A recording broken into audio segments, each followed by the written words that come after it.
الحمد لله نحمده ونستعينه ونستغفره ونؤمن به ونتوكل عليه ونعوذ بالله من شرور أنفسنا ومن سيئات أعمالنا من يهده الله فلا مضل له ومن يضلله فلا هادي له ونشهد أن لا إله إلا الله وحده لا شريك له ونشهد أن سيدنا ونبينا ومولانا محمدا عبده ورسوله صلى الله تعالى عليه وعلى آله وأصحابه وبارك وسلم أما بعد فأعوذ بالله من الشيطان الرجيم بسم الله الرحمن الرحيم يا أيها الذين آمنوا إذا نودي للصلاة من يوم الجمعة فاسعوا إلى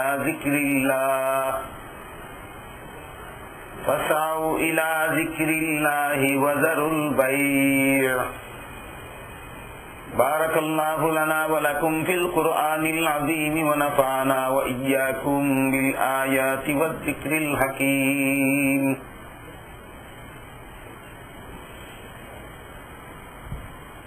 محترم মুসল্লিয়ান কেরাম, আজকে শুক্রবার মুসলমানদের সাপ্তাহিক ঈদ।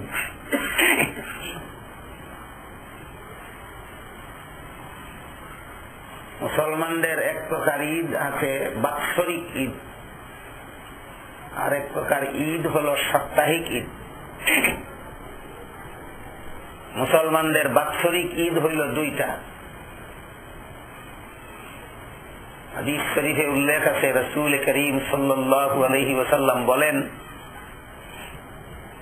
আল্লাহ মুসলমানদের জন্য বাৎসরিক দুইটা ঈদের ব্যবস্থা দান করেছে। একটা ঈদের নাম ঈদুল ফিতর, আর একটা ঈদের নাম ঈদুল আজহা। আর এক প্রকার ঈদ আছে মুসলমানদের, এটা হলো সাপ্তাহিক ঈদ। সাপ্তাহিক ঈদ হইল প্রতি সপ্তাহের শুক্রবার। প্রতি সপ্তাহের শুক্রবার জুমাবার মুসলমানদের সাপ্তাহিক ঈদ। এই জুমা বা শুক্রবারের উর্দু ফার্সি ভাষায় উচ্চারণ হয় একবারে জুমা শব্দটা, আর আরবি ভাষায় উচ্চারণ হয় আরেকভাবে। আরবি ভাষায় এই শব্দের উচ্চারণ হইল জুমুআ। আল্লাহ কোরআনে বলেন, ইযা নুদিয়া লিস-সালাতি মিন ইয়াউমিল জুমুআতি, মিন ইয়াউমিল জুমআতি বলেন নাই, জুমুআতি বলেছেন। শব্দটার আরবি উচ্চারণ হইল জুমুআ। উর্দু ফার্সি বাংলা ভাষায় বলা হয় জুমআ। এই জুমআর বার বা শুক্রবার হলো মুসলমানদের সাপ্তাহিক ঈদের দিন। এই দিন সম্পর্কে অতীতের অনেক ইতিহাস আছে এবং ভবিষ্যতেও এই দিনের অনেক গুরুত্বপূর্ণ এবং শিক্ষণীয় ব্যাপার আছে ভবিষ্যতের জন্য সারা দুনিয়ার মানুষের। এইগুলি স্মরণ করার এক অপূর্ব সুযোগ হল প্রতি সপ্তাহের শুক্রবার। পৃথিবীর বিখ্যাত মুফাসসিরে কুরআন আল্লামা ইমাম জালালউদ্দিন সিয়ুতি রহমাতুল্লাহি আলাইহি তার অমর গ্রন্থ খাসাইসে জুমআ নামক কিতাবে লিখেছেন, আল্লাহ পাক রব্বুল আলামিন হযরত আদম আলাইহিস সালামের দেহ তৈরি করার জন্য পৃথিবীর বিভিন্ন অঞ্চল থেকে বিভিন্ন রঙের বিভিন্ন স্বভাবের মাটি গ্রহণ করেছিলেন যেই দিন, সেই দিনটা ছিল শুক্রবার। আদম আলাইহিস সালামের দেহ তৈরির জন্য আল্লাহ পৃথিবীর থেকে মাটি গ্রহণ করেছিলেন। এক জায়গার মাটি নয়, বিভিন্ন অঞ্চলের বিভিন্ন জায়গার বিভিন্ন রঙের এবং বিভিন্ন স্বভাবের মাটি একত্র করে আল্লাহ আদম আলাইহিস সালামের শরীর গঠন করেছিলেন। এই কারণেই আদমের বংশধর সমস্ত মানুষের শরীরের রং একরকম হয় না, মন মেজাজ একরকম হয় না। বিভিন্ন মানুষের শরীরে বিভিন্ন রকমের রং হয় বিভিন্ন রঙের মাটির মিশ্রণের কারণে।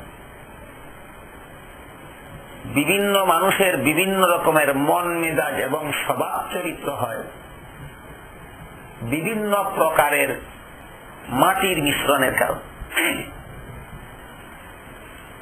আল্লাহ পাক রব্বুল আলামিন আদম আলাইহিস সালামের দেহ গঠনের জন্য পৃথিবীর বিভিন্ন অঞ্চল থেকে বিভিন্ন রঙের বিভিন্ন বর্ণের বিভিন্ন স্বভাবের মাটি যেদিন গ্রহণ করেছিলেন সেই দিনটা ছিল শুক্রবার। এই মাটির দ্বারা কাই তৈরি করে, খামির তৈরি করে আল্লাহ আদম আলাইহিস সালামের দেহ বানাইলেন। দেহ বানাবার পর, শরীর বানাবার পর, ওই শরীরে যেদিন আল্লাহ রূহ বা আত্মা প্রবেশ করাইছিলেন সেই দিনটাও ছিল শুক্রবার। আদমের দেহ গঠনের মাটিও গ্রহণ করেছিলেন শুক্রবারে, আদমের দেহে আত্মা প্রবেশ করাইছিলেন শুক্রবারে। তারপর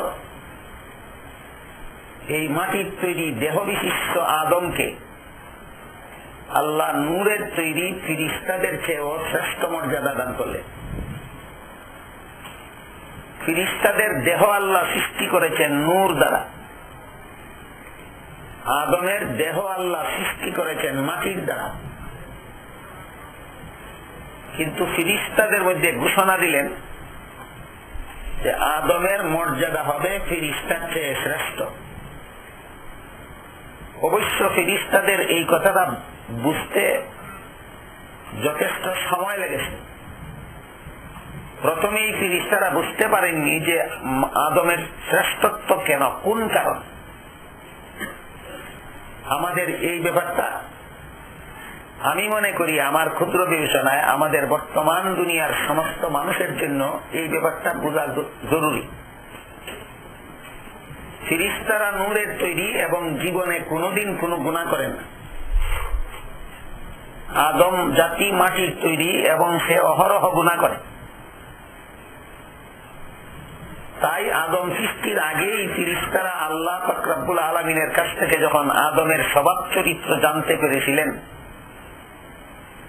তখন জিজ্ঞেস করেছিলেন যে আদম জাতি গুনাহ করবে, সেই আদম জাতি যে ফিরিস্তা কোনোদিন গুনাহ করে না তার চেয়ে শ্রেষ্ঠ হয় কিভাবে? আল্লাহ পাক রব্বুল আলামিন তাদের প্রশ্নের জবাব বিভিন্ন অবস্থা ব্যবস্থার মাধ্যমে তাদেরকে বুঝাইয়া দিয়েছে। যার সারমর্ম হল যে জাতি গুনার মজা বুঝে না, এই জাতি গুনাহ না করলেও কোনো পুরস্কারের যোগ্য হতে পারে না। যে জাতি গুনার মজা বুঝে সেই জাতি যদি গুনার থেকে বিরত হতে পারে তাহলে সে পুরস্কারের যোগ্য হতে পারে। এ কথাটা বুঝতে ফিরিস্তাদের যথেষ্ট সময় লেগেছে। ফিরিস্তাদের দাবি ছিল আমরা জীবনে কোনোদিন গুনাহ করি না, আমরা শ্রেষ্ঠ জাতি হতে পারি না। আদম জাতি গুনাহ করবে, এরা শ্রেষ্ঠ জাতি হতে পারে কিভাবে? আল্লাহ বিভিন্ন অবস্থা ব্যবস্থার মাধ্যমে ফিরিস্তাদেরকে এই প্রশ্নের জবাবটা এভাবে বুঝাইয়া দিলেন। যে জাতি গুনার মজা বুঝে না সে গুনাহ না করলেও কোনো পুরস্কারের যোগ্য হতে পারে। যে জাতি গুনার মজা বুঝে সে যদি গুনার থেকে বিরত থাকতে পারে তখন সে পুরস্কারের যোগ্য হয়। ফিরিস্তারা যদিও জীবনে কোনোদিন গুনাহ করে না, কোন গুনার মধ্যে কি আকর্ষণ আছে, কোন গুনার মধ্যে কি মজা আছে, কোন গুনার মধ্যে কি আনন্দ আছে তাও ফিরিস্তারা বুঝে না। এখানে আজান শেষ এই মসজিদে, ঠিক আছে, আজান যতক্ষণ চলে ততক্ষণ আমরা নীরব থাকি।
ফিরিস্তারা যদিও জীবনে কোনোদিন গুনাহ করে না, কিন্তু কোন গুনার মধ্যে কি আনন্দ আছে তাও বুঝে না।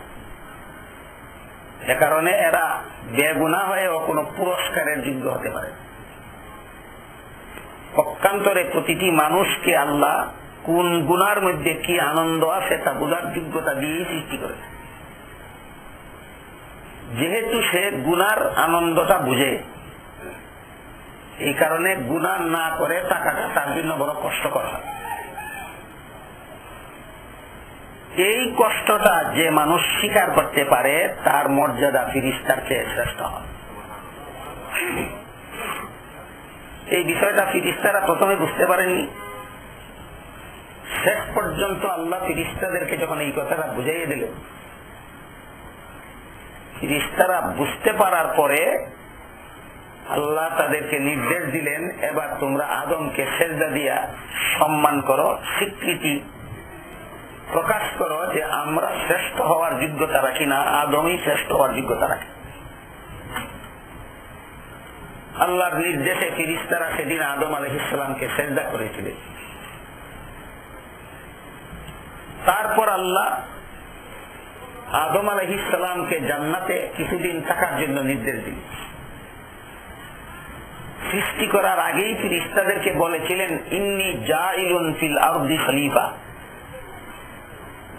আদমকে পৃথিবীতে আমার প্রতিনিধি বানিয়ে পাঠাবেন। তাহলে আগের থেকেই আল্লাহ ঘোষণা দিলেন আদম জাতিকে পৃথিবীতে পাঠাবেন।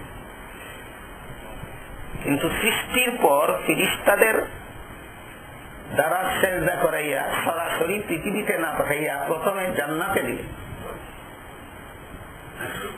কেন মাঝ পথে আবার জান্নাতে দিলেন কেন, এর কারণটাও আমাদের পরিষ্কার বুঝে নেওয়া দরকার। আল্লাহ অন্য আয়াতে বলেছেন, ইন্নাল্লাহা আশতারা মিনাল মুমিনিনা আনফুসাহুম ওয়া আমওয়ালাহুম বিআন্না লাহুমুল জান্নাহ। এর অর্থ হলো নিশ্চয়ই আল্লাহ মুমিনদের জান মাল এই দুই জিনিসের বিনিময়ে তাদের কাছে জান্নাত বিক্রি করে দিয়েছে। প্রতিটি মুমিন নিজের জান মাল আল্লাহর কাছে বিক্রি করে এর বিনিময়ে জান্নাতের খরিদ্দার হয়। অথচ আল্লাহ জানেন দুনিয়াতে আসার পরে অনেক মানুষ নাস্তিক হয়ে যাবে, পরকালে অবিশ্বাসী, জান্নাতে অবিশ্বাসী, জাহান্নামে অবিশ্বাসী, এমনকি সৃষ্টিকর্তা আল্লাহর প্রতিও অবিশ্বাসী হয়ে যাবে। এরা মুমিন মুসলমানদেরকে বলবে যে তোমরা যে জান্নাত লাভের আশায় ইবাদত বন্দেগী করো, সেই জান্নাত তো তোমরা কোনোদিন দেখো নাই। কাজে এটা বাস্তব বিশ্বাস নয়, এটা একটা অন্ধবিশ্বাস। কোন নাস্তিক যেন কোন মুমিনদেরকে কোনদিন পরকালীন জীবনের বিশ্বাসকে অন্ধবিশ্বাস বলতে না পারে। তার জন্য আল্লাহ পাক রব্বুল আলামিন দুটি ব্যবস্থা গ্রহণ করেছেন। একটা হলো সর্বপ্রথম মানুষ আদমকে পৃথিবীতে পাঠাবেন বলেই সৃষ্টি করেছেন, তারপরও পৃথিবীতে পাঠাবার আগে কিছুদিনের জন্য জান্নাতে পাঠাবেন। যখন আদম জান্নাতে বসবাস করতেছিলেন, আপনারা কি মনে করেন তখন কি আদম জান্নাত দেখতে পারেননি? আমরা যে মসজিদের ভিতরে আছি, মসজিদটা কি দেখছি না? আদম যে জান্নাতে ছিলেন সেই জান্নাত তো আদম দেখেছেন। সুতরাং কোন মুমিন জান্নাতে অন্ধবিশ্বাসী নয়, বরং সমস্ত মানুষের আদি পিতা আদমের চোখের দেখা জান্নাতে বিশ্বাস। এছাড়া আল্লাহর গোটা সৃষ্ট জগতের মধ্যে সর্বশ্রেষ্ঠ মর্যাদার অধিকারী করেছেন আল্লাহ আমাদের নবী মুহাম্মদুর রাসূলুল্লাহ সাল্লাল্লাহু আলাইহি ওয়াসাল্লাম। আমাদের মহানবী মুহাম্মদুর রাসূলুল্লাহ সাল্লাল্লাহু আলাইহি ওয়াসাল্লাম দুনিয়া থেকে বিদায় হওয়ার আগে আল্লাহ বিশেষভাবে আমন্ত্রণ করে মেরাজের রাত্রে আসমান জগতে নিয়ে গেলেন। সাত আসমানের উপরে নিয়ে আল্লাহ সাক্ষাৎ প্রদান করলেন, সরাসরি আমাদের নবীর সাথে কথাবার্তা বললেন এবং চাক্ষুষ ভাবে আমাদের নবীকে জান্নাত জাহান্নাম দেখাইয়া দিলেন। তিনিও নিজের চোখে পরকালের জগৎ দেখে এসেছেন, জান্নাত জাহান্নাম দেখে এসেছেন, তারপরে আমাদেরকে বলেছেন যে আমি নিজের চোখে দেখে এসেছি। সুতরাং জান্নাতে বিশ্বাসী মুমিন মুসলমানগণ অন্ধবিশ্বাসী নয়, দুই মহামানবের চোখের দেখা জান্নাতে বিশ্বাস। এটা আল্লাহ এইভাবে প্রমাণ করলেন। আদম আলাইহিস সালামকে পৃথিবীতে পাঠাবার আগেই জান্নাত দেখালেন, মুহাম্মদুর রাসূলুল্লাহ সাল্লাল্লাহু আলাইহি ওয়াসাল্লামকে দুনিয়া থেকে বিদায় হওয়ার আগেই জান্নাত দেখালেন। সুতরাং সারা দুনিয়ার সমস্ত মুমিন মুসলমানেরা যে পরকালীন জীবনের জান্নাতে বিশ্বাসী, আমার কথা বুঝে থাকলে আপনারা একটু দয়া করে বলুন সেটা কি অন্ধবিশ্বাস না দুই মহামানবের চোখের দেখা জান্নাতে বিশ্বাস? দুই মহামানবের চোখের দেখা জান্নাতে বিশ্বাস। এই ব্যবস্থাটা আল্লাহ এইভাবে করবে। চাক্ষুষ ভাবে আদমকে জান্নাত দেখার সুযোগ করে দিলেন, কিছুদিনের জন্য জান্নাতে প্রবেশ করাইলেন। আল্লাহ আদম আলাইহিস সালামকে যেদিন জান্নাতে প্রবেশ করাইছিলেন সেই দিনটাও ছিল শুক্রবার। শুক্রবারে তার দেহের খামির তৈরির জন্য মাটি গ্রহণ করলেন, শুক্রবারে তার দেহে আত্মা প্রবেশ করাইলেন, শুক্রবারে তাকে জান্নাতে প্রবেশ করাইলেন। শুক্রবারে যদি আমরা শুক্রবারের এই সমস্ত ইতিহাস ঐতিহ্যের কথা স্মরণ করি, তাহলে শুক্রবারেই আমাদেরকে পরকালের হেদায়েত করে। এটা হলো শুক্রবারের মাহাত্ম্য, শুক্রবারের গুরুত্ব, শুক্রবারের তাৎপর্য। তারপর এক সময় জান্নাত থেকে বের করে আদম আলাইহিস সালামকে পৃথিবীতে পাঠালেন। আল্লাহ আদম আলাইহিস সালামকে জান্নাত থেকে বের করে যখন যেদিন পৃথিবীতে পাঠালেন সেই দিনটাও ছিল শুক্রবার। জান্নাতে প্রবেশ করাইছিলেন জুমাবারে, শুক্রবারে। জান্নাত থেকে বের করে পৃথিবীতে পাঠালেন তাও জুমাবারে বা শুক্রবারে। ঘটনা অনেক লম্বা। তার সংক্ষিপ্ত কথা হলো, জান্নাতে দেওয়ার পরে আল্লাহ আদম আলাইহিস ইসলামের সঙ্গিনী বিবি হাওয়াকে সৃষ্টি করলেন। সৃষ্টি করার পর তাদের দুজনকে বললেন, ইয়া আদম উসকুন আনতা ওয়া যাওজুকাল জান্নাতা ওয়া কুলা মিনহা রাগাদান হাইসু শিতুমা ওয়া লা তাকরাবা হাযিহিস শাজারাতা ফাতাকুনা মিনাজ জালিমিন। অর্থাৎ হে আদম হাওয়া, তোমরা দুইজন জান্নাতের যেখানে ইচ্ছা সেখানে বসবাস করো, আর জান্নাতের সব রকমের ফলমূল খাও, শুধু একটা গাছ দেখিয়ে বললেন এই গাছের ফল খাবে, দূরের কথা এর দ্বারে কাছেও যায়। কিন্তু শেষ পর্যন্ত ইবলিস দুঃখা দিয়ে আদম হাওয়াকে নিষিদ্ধ গাছের ফল খাওয়ায়। এই নিষিদ্ধ গাছের ফল খাওয়াটা যদিও আদমের পক্ষে আল্লাহর নিষেধ লঙ্ঘন হইল, কিন্তু গুনাহ হইল। সেটা আদমের গুনাহ ছিল, সেটা ছিল ইবলিসের ভুল বোঝানি। ইবলিস ভুল বুঝাইছে। সারা দুনিয়ার সঠিকপন্থী মুসলমানদের আকীদা বিশ্বাস হল সমস্ত নবী রসুলগণ আজীবনের নিষ্পাপ, আজীবন বেগুনাহ। কোন নবী জীবনে কোনদিন গুনাহ করেন। কুরআন হাদিসে তো এর বিভিন্ন দলিল প্রমাণ আছেই। একটা সাধারণ যুক্তি হল আল্লাহ নবী রসুলগণকে পৃথিবীতে পাঠান মানুষকে গুনাহ থেকে ফিরাবার জন্য। যিনি নিজেই গুনাহ করবেন তিনি অন্য মানুষকে গুনাহ থেকে ফিরাবেন কিভাবে? এর চেয়ে সহজ কোন যুক্তি হতে পারে?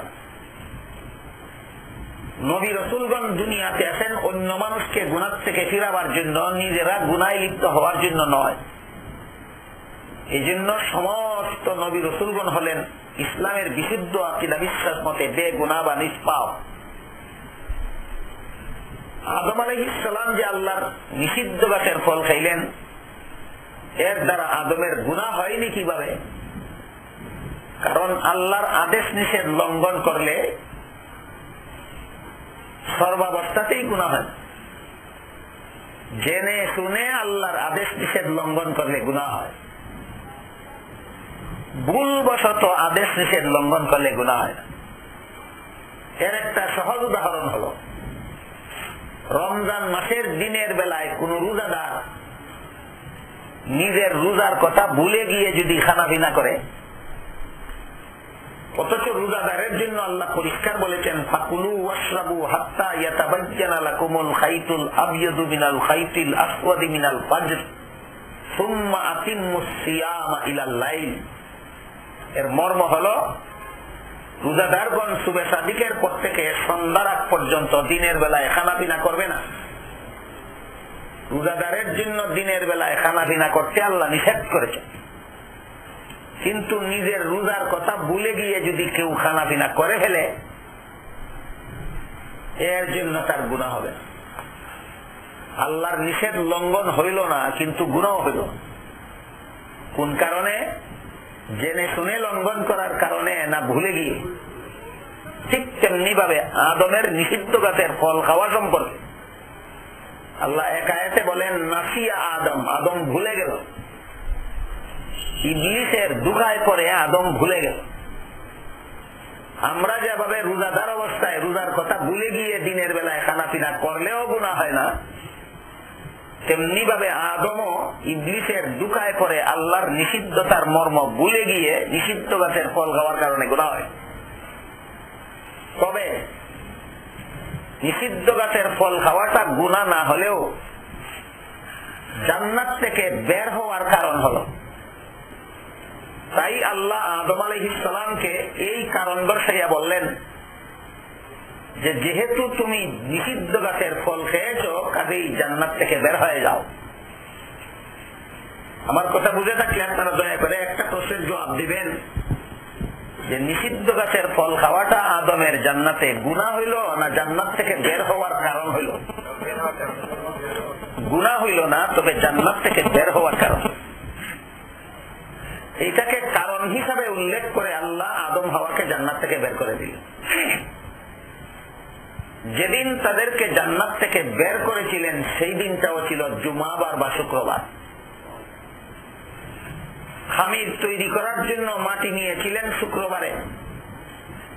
দেহ তৈরি করার পরে সেই দেহে আত্মা প্রবেশ করাইছিলেন শুক্রবারে।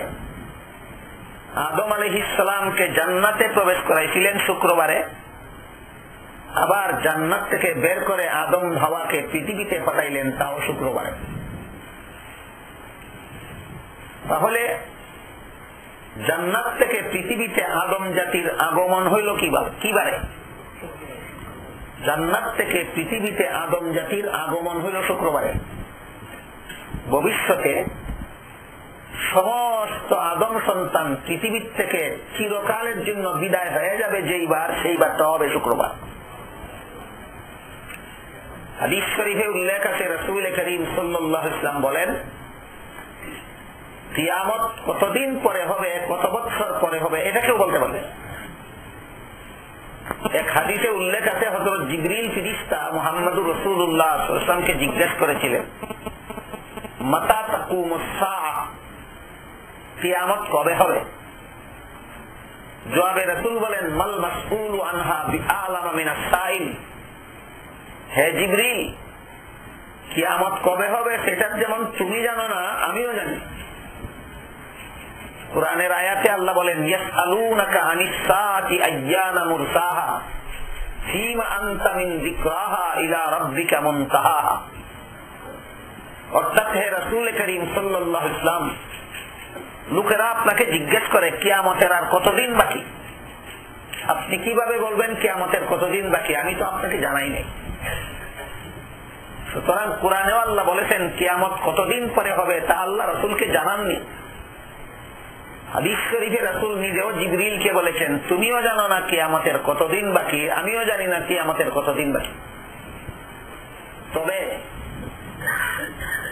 কিয়ামত যতদিন পরেই হয়, কোন মাসে হবে সেই মাসের নামটা হাদিস শরীফে রাসূল বলে দিয়েছেন।